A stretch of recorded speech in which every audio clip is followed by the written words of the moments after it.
Hey, everybody, welcome back to another episode of Healing in Hindsight, your Nopia source for thriving with diabetes. You guys already know me, Taylor Danielle, and it is currently raining. Hopefully, you can't hear it, or if you can, it sounds soothing and not distracting. I don't know about you guys, I actually love rainy days. I feel like it's the universe kind of giving you this just collective permission to slow down and just let whatever is happening wash away, especially when you're in a position where like there's just so much shit going on and you feel a little out of control. Sometimes it's kind of, I feel like, why showers were created in a way, because it mimics rainfall and being able to just feel water just completely washing over you. And I'm pretty sure at some point that was the only way you could get a bath. So yeah, I love rainy days. It is to me a reminder to slow down and just really sit back and rest. You already feel like this kind of slow, sluggish feeling because everything is just kind of still. Driving is a little bit trickier. You have to slow down because the roads are slick. So I love rainy days. To me, they are just a quiet reminder from from the world, from God. Just like slow it down, let all the nonsense wash away. But, anyways, I am pretty excited about today's episode because as I was thinking through everything that I wanted to talk about, this almost became an hour. I'll be honest, in my mind, I was like, this is going to be an hour long episode because there's so much within this topic by itself that could be talked about. But I'm just going to try to keep it as concise as possible and really just kind of talk through two different aspects of it, from a business side and then from a you yourself side. And that's comparing your diabetic journey. So there are a lot of great people doing great things for the diabetic community. The community has grown expansively since when I first tried to find my diabetic tribe, if you will. And it's so easy in the era of social media, in the era of being able to be online all the time, for you to compare yourself to others, whether that's through what your business is, kind of like myself, or your just own journey. The reality TV world has really made itself online, especially with the pandemic. And so it can become so easy to be enthralled in what other people are doing and having to pit that against yourself. And without full context, you end up in this mental spiral of what you're not doing good enough, and it doesn't serve anybody. So I want to jump into that today to share a little bit of my kind of struggle with it and some ways to help you get through it, because we're human and it's easy to compare ourselves. I don't want to say that you'll never not do it, but at least ways to get through it so that way you're not driving yourself into a negative mindset and possibly throwing off your entire journey of work and getting to where you are today. Let's do it. Perfect.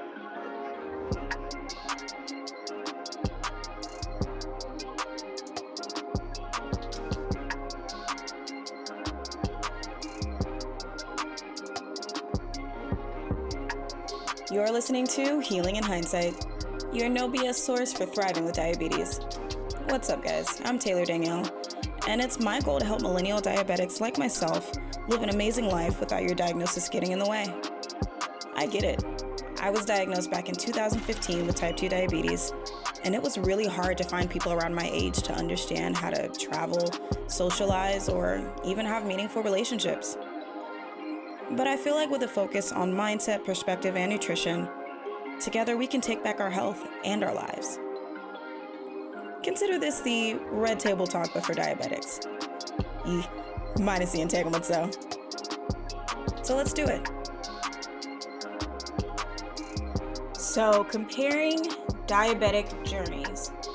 I really want to look at this from two different lenses because I feel like in some ways we do a lot of comparison that has so many layers to it, but we only kind of talk about one. And so I thought it might be fun to talk about two different layers. So the first one that I want to touch on is if you are taking your personal story or journey, whether that's diabetic or not, and making it your business, your actual business, and how comparing yourself to other people who may have done the same can hinder how you thrive in your business. So with that, I want to give you a little miniature history lesson on healing in hindsight. I went back and looked at my old Instagram posts. They're still up. I did not get rid of them. I kept them, and I feel like it's a reminder of where I've come from, and even that process of figuring out where I wanted this brand to go, what I wanted it to represent. It actually reminds me of a story that my mom told me about her wedding ring. So my mom's wedding ring it's I think what my parents got married in 89. So it's no big flashy thing, right? And my dad over time and buying, new jewelry or anniversary rings, things like that, had asked her at one point if she wanted a new ring. And she said, "No, I want to keep this one." And it's like, "Well, why? I can get you a better one. I can get you a bigger one. Like, I can kind of, you feel like this underlining thing, I can make up for what I couldn't provide you in the moment when I asked you to marry me, right?" And she's like, "It reminds me of where we came from. And I never want to lose that reminder. I never want to get to a place where I don't remember how far we've come." And so that's kind of the mindset that I was in when I was debating on archiving my old Instagram post. But I was like, no, I want people to see the journey of where I started, because there's a lot of talk online about people who share their journey online. They're not sharing the hard stuff. They're not sharing the gritty stuff enough. We only see the successful stuff. And honestly, I feel like that's not exactly true. The hard stuff is there. You just may not know that it's hard. You just may not have the context of why that's difficult. So when I look at those old Instagram posts, I cringe, because it's just like, yikes. There was no structure, there was no, I was trying to brand, but I was still following too much fluffy stuff, all kinds of things that got in the way. And I was doing it from an angle that really wasn't me. I was trying to pretend to be something that I wasn't. And so it's a reminder for me of the struggles that I went through. And in some ways, I think we need to give ourselves permission that we don't have to share everything online. And that includes the hard stuff. I know that we feel a sense of connection when we see other people struggling, because it it reminds people of humanity, because we forget it the minute that somebody's got a video up online, the minute that somebody has millions or thousands of followers, suddenly they're untouchable. Suddenly they're not human anymore. They're this elevated status that we have built a structure around. And so it becomes this unrealistic goal, because all I see is the fun stuff. All I see is the things that I could never do. And although I do feel some understanding of like, hey, it's nice to let people know that not all days are good days. There's something about being able to have those moments in private. There's something about being able to work through those things and then talk about it later openly is to me the bigger thing. I'd rather know that you had those hard days and you're willing to talk about them than for you to have to feel like you need to turn the camera on yourself every time that you have a breakdown or you cry or whatever. Because those moments are the things that I feel like are your biggest growth points and are powerful by yourself, because you have to go through that by yourself. People watching you doesn't really add value to that, in my opinion. Now, I'm not saying that it isn't valuable for some people to do. I've definitely seen videos where people are honest and they're crying and things like that. And I do feel a connection, but I would never say, I demand of you to show me that you're struggling, that you're going through it. And I feel like what we have to do is just give people the benefit of the doubt that whatever it is that they have going on, that they face their own type of battles with it. And what we're seeing is the result of them going through those battles. Easier said than done, but that's just what I feel like we should collectively do for each person we see online. So, old Instagram posts are a true visual testament of struggles for me. The same time, like, even as I've shaped and pivoted throughout making Healing in Hindsight a podcast versus a blog, which is what I initially was doing, it can be easy to feel like you're doing something wrong in your business, because a lot of this online space is numbers, it's data, it's how many listeners, how many downloads, how many people are following you, right? And so when you look at other people who are doing similar things or in the same community and they've got thousands of followers and brand deals and all these things, you can't help but feel like you're doing something wrong because you're not having the same success. But what I challenge you on with that is, especially if you started at a different time, or maybe like myself, I was working full time and I allowed work to be more important than this, right? And now it's different. Now that I am making this my job, there's more effort into it because I have more time and I have more energy and I have more, creative freedom to do what I want on this platform. But for a lot of us, we didn't start out that way. And so to sit and struggle through working a full time job and trying to create content, it's so easy to look at somebody else and see like, man, I was trying to do the same thing. Why is it not picking up for me? And you just have to realize like, I don't know what their starting point was. I don't know what their journey was. I don't know if they were working full time. I don't know if they were balancing trying to stay up till 3, 4 in the morning to get a blog written out or get a episode recorded or whatever. Like there's so many variables that we don't know, but we're not necessarily taught or trained to take a moment to think, what did it take for them to get there? What's the price of admission to be at the point where they're at? And I feel like that's something that we don't think about enough. And a lot of us are just now getting to the place where we can start to think through that, because some people's success is not the path that you want to take, right? I wanted to blog really bad. I thought I love writing and this is something that I feel like I do well. And this is something that I feel like I could gain a lot from if I stick with it. But what I did not take in was the fact that I was going to have to research a lot, like a lot, like doing a blog on diabetes and food and nutrition and exercise and all that. That was going to require for me to do a lot of research, because I don't want to sit here and say do this thing and I don't have any factual evidence to back it up. I didn't sign up to do a research paper every time that I wrote a blog post, right?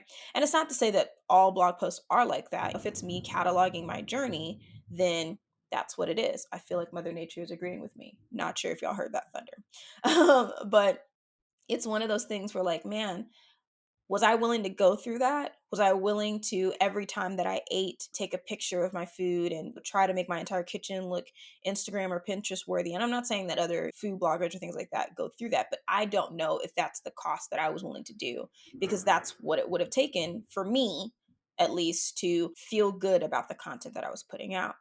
So you have to think about, like, what was their journey getting here, and would I be able to deal with that? Would I be able to go through that? Because you just never know what that actually looks like. So old post, cringe, feeling like you're doing something wrong because you're not having the same success.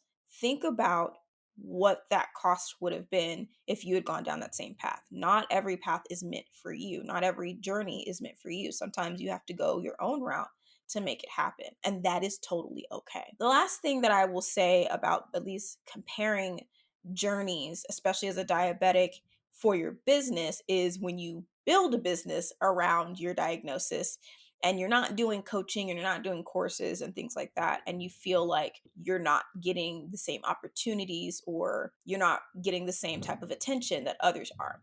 I am in connection with some amazing people doing awesome work in the diabetic space, but I'm not rolling in dough. I don't have any brand deals. She talking today. She talking today. Anyways, I'm not on paper what many would consider a success. I don't have a huge following. To me, I do. I almost have 300 followers, and I think that's awesome. I think that is a beautiful testament to what I'm doing, because I want people to like the show for what it is, not for trying to be something else. And I am grateful for each and every person who decides to spend their time listening and watching and going through what I provide and the conversations that I have with people, because they're important conversations and I think we need to have them more often. But I'm content with not having 10,000 followers, because what you don't understand is that as you gain more attention, there's also more demand for you to give and pour yourself over time into people that you don't even see on an everyday basis. You know what I mean? So when you build a business around your journey, it can be easy to think that you're not successful because you're not doing the same thing. Now, I'm not doing food. I decided that my goal was to just connect and talk. That's really what I want this to be about. Now, do I want to have products? Yes, I've been scheming on a couple of different things that I would like to offer in terms of products and merch and stuff like that. But that takes time because I don't want to. If I'm going to offer something for you to buy, I want to really like it first, and then because then I'll feel good about it. Because as long as I like it, I feel like the people who agree will come. But it can be difficult, especially if you're not going to do coaching or you're not going to do courses and things like that. Because at first, that's what I was thinking that I was going to do. And I realized that even though I am providing a course, that it's not going to be through the lens of being a diabetic. It's through a whole different lens. But I have to thank my journey in podcasting and as a diabetic in general for bringing me to that point, because it required me to dig deep within myself to realize, what did I want to offer? And I didn't want it to be under Healing in Hindsight. I realized I wanted Healing in Hindsight to be supported for people who appreciate what's being put forth. I don't want to get to a space where I'm feeling like I need to gather a bunch of group of people together and teach them how to be diabetics.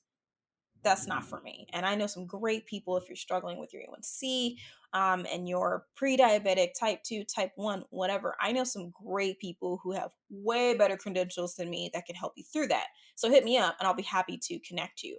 But for me and my brand, I don't want it to be something where you feel like you're going to be sold to all the time. I just want you to support the show because you like the show. So, that being said, I knew when I was going to venture into podcasting, it was going to be a slow to grow process. And I knew that if I was going to do it, I didn't want to go into it with the full lens of, I'm just here to monetize. Because that's what I did with the blog. Full transparency, I had separated from my job and I was like, what can I do? Well, everybody's blogging and people are making money from blogging, and I like to write. So, you know what?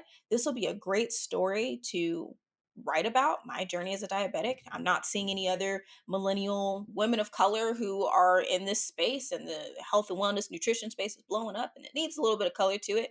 But, I'm going to do exactly what they're doing because that way I can get the same type of success. And it failed. 4 years of a failure, y'all. Okay. So it's okay to build something that doesn't follow the same path as everybody else, because I started getting traction and appreciation for the work that I'm doing by being myself, by presenting something that I felt good about, not by trying to be something that I wasn't, because that's what I saw around me. So if you're thinking about doing any type of business around your journey, your story, no matter if it's related to health or not, I hope that's helpful in that your hard does not have to equate to what other people feel like should be hard, or you don't need to share struggles that you don't feel comfortable sharing. Like, it's the internet. It'll survive without having you post every 5 seconds that you struggle with something. And people might not understand what's hard, like cringy Instagram posts that don't make sense. Like, it's okay, right? And then you don't have to feel like you're doing something wrong simply because you're not having the same success. We all know, especially with so many different social media platforms coming out, that algorithms are a thing, and you just kind of have to pray to the algorithm gods that they work, or you can invest in different classes and courses to help you understand it, or you can just kind of wing it. I'm doing a little bit of all three. All right. Like, I've, researched and taken some courses and learned and all these kind of things. But at the same time, I'm also just putting out what feels good to me. For example, my social media, I schedule it out and I use CoSchedule. I think it's a great tool. And so my posts are not always at the same time because it goes off of what the best time would be to post, right? That's cool with me. I don't really feel obligated to post at the exact same time every day. Now, it might make sense for someone who has a much larger platform, right? For me, it's not that big of a deal. So just because you're doing something a certain way, don't feel like you're doing something wrong because you're not having the same level of success. People have started at different points. And then building a business around your journey does not mean that it has to be you coaching or selling a course or whatever. Your journey is yours. No one else can replace that. So, now I want to talk about comparing your diabetic journey just as yourself. So, maybe you're not interested in building a business around it, and you absolutely don't have to. I want people to understand, because I feel like I'm seeing this a lot, especially with the pandemic, that everything that you go through, every moment or thing that pops up for you suddenly needs to be a business line. I'm guilty of it. I'm guilty of, like, man, you could really do something with that. You could really build a brand around that, because I just have an entrepreneurial spirit, guys. Like, I see ideas and I am everyone's biggest cheerleader, and I'm like, "Yo, put yourself out there, like, go for it." But that's what I'm willing to do. And not everybody wants to do that. There are definitely plenty of people who are online. They built traction by accident. They were just like, "I just wanted a place to post stuff and share what I'm dealing with." I wasn't looking for anybody to validate it. I validated it myself. So don't feel like you have to do everything online because everyone else is doing it. I wanted to do this. I've actually been wanting to do this for a very long time, even before Healing in Hindsight ever existed. I feel like, man, I have so many ideas for what I thought would be a good YouTube channel, or good this, or good that, or whatever. Even my friends, we got together, and Healing in Hindsight derived from a different name that came from something that me and my friends came up with that we thought about doing, but we just didn't have the time or the space to do it. So that's me. I've always been an ideas person, but you don't need to feel like you need to do what everyone else is doing, which is posting it online. If that's what you choose to do, that's cool, but you don't have to. As diabetics, understand that what you've gone through and what you've experienced on your journey is no better or no worse than anyone else's. It is your walk. So if you struggled the first 2.5 years to start actually managing your diabetes consistently, that's okay, right? If you are still struggling trying to get your numbers down, you're working with your medical team to figure out a medication regimen that works for you,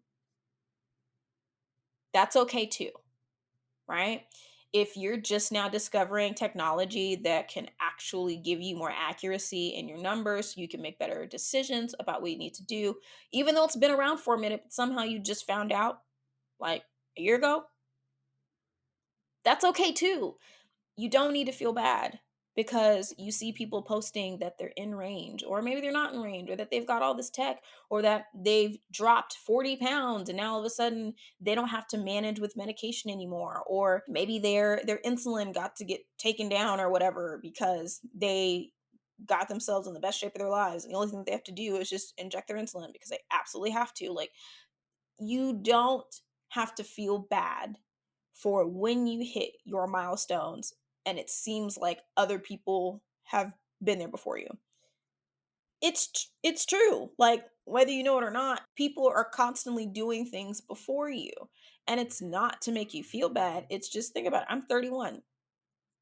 There are people who are older than me who have been living with this for quite some time, right? So it's not about you missed out or you're late to the party. It is your journey, and your journey is going to be right on time for when it's meant to be for you.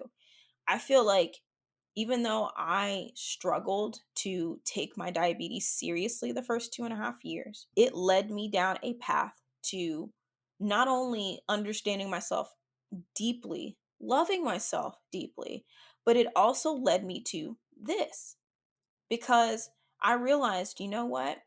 Despite what I'm seeing out there, I still am really passionate about this.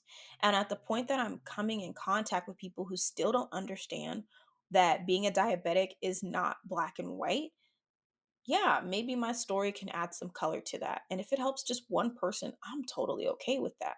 And it led to me being even more serious and really doing more research and advocating for myself. I didn't advocate for myself the first few years. I would just take the medication, let them know if something felt weird, and keep it going.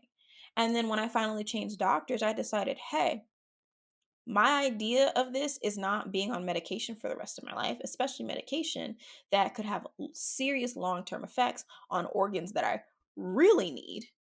And I don't want to come into these appointments, have you talk at me, lecture me, and then send me on my merry way with another prescription. We're going to have a dialogue and we're going to brainstorm. And together, with your medical expertise and me giving you context to what my lifestyle is like, we're going to find a way to manage this in a holistic way that makes sense for me.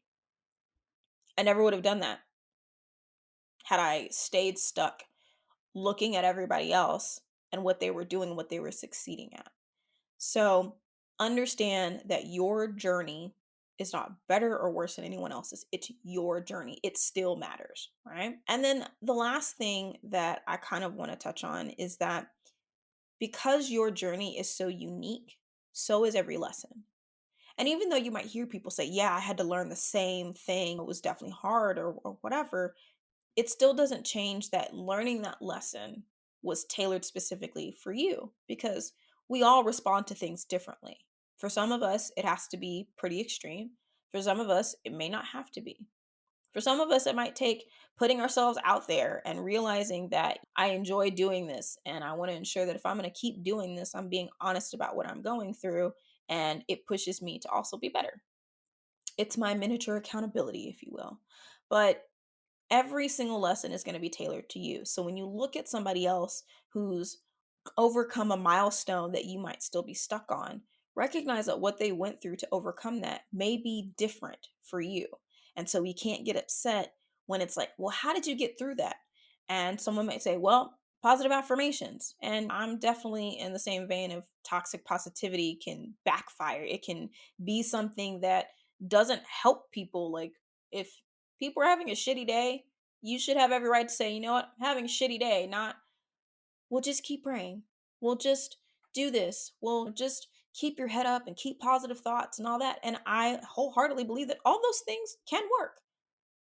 But it's okay to acknowledge that right now, this sucks. And I just need to take a moment to give myself permission to feel that this sucks. Because I'm going to come out of it. I know I am. But right now, this just honestly sucks, right? So it's really funny. I used to get in trouble all the time in school for saying sucks. And now it's like, it's interesting when I say it because there's a moment of flashback, like PTSD of a teacher putting me in timeout for saying that. And I'm like, it's not even a curse word. Anyways, all of that to say, guys, do not get caught up in comparing yourself to other diabetics in the community because what they've gone through and what you've gone through, although it might have similar moments, it's still not the same. And we can't berate ourselves with being bad diabetics because we're not doing the same thing as somebody else and we're not seeing the same results. Every single body, literal physical body, is different. And the prescription or regimen for you managing your diagnosis is going to be completely different than the next person. So don't.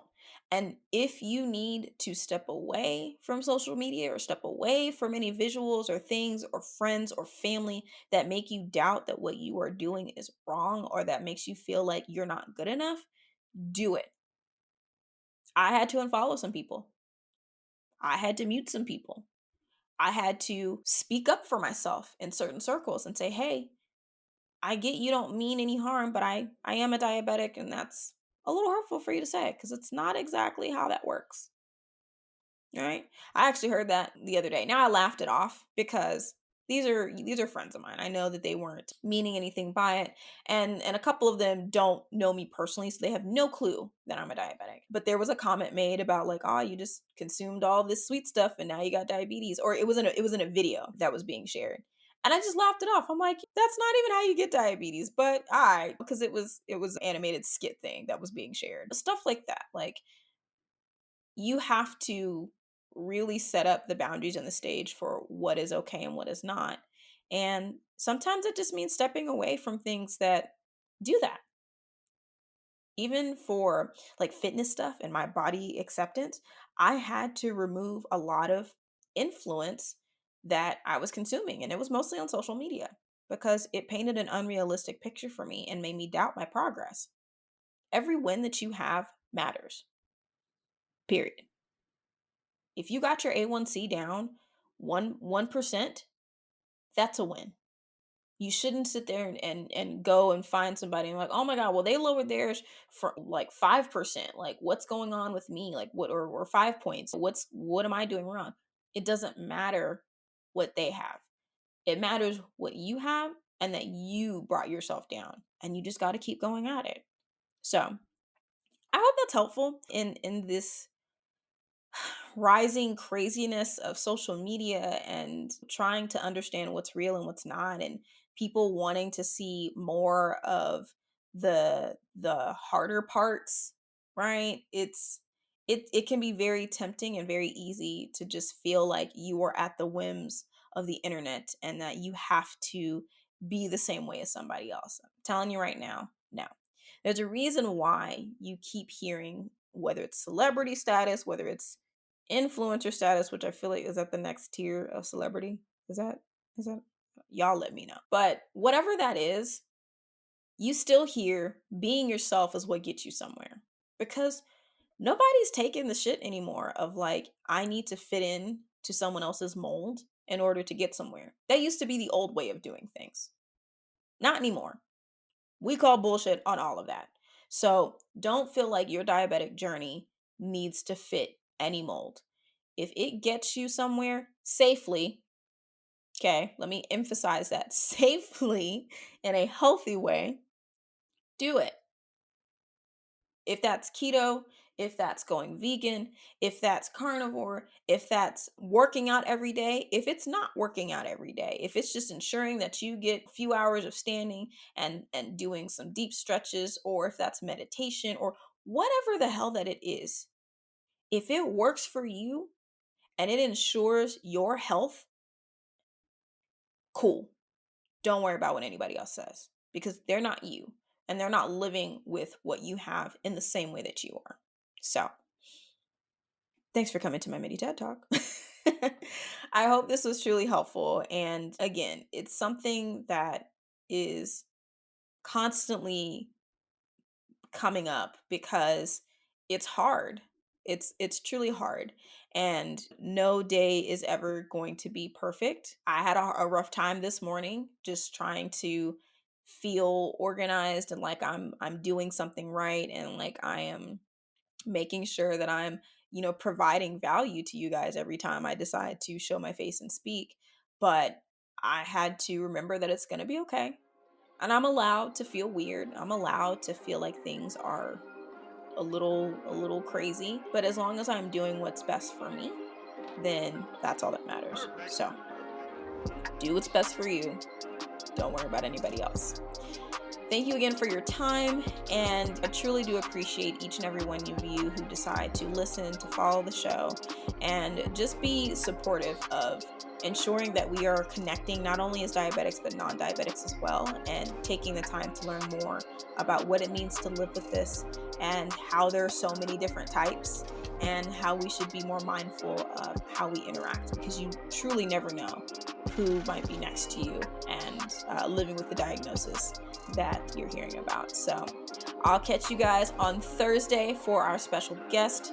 Not going to tell you who it is this time. You're just going to have to tune in, but you already know every Tuesday and Thursday you can catch up with Healing in Hindsight to see all that's going on. Be sure to follow on Instagram, and I know that Apple recently released this thing about subscribing. You don't have to subscribe. I'm not charging anybody to listen to me. You can just follow, I believe is the new option. So follow the show on Apple Podcast. I would love if you left me a rating. Let me know what you're thinking. Be sure to check us out on YouTube. So if you want to see my face and chat with me there, definitely love to see you there. And of course, the most common place that you can find me is on Instagram. So be sure to give us a follow, and I look forward to chatting with you guys again soon. Peace.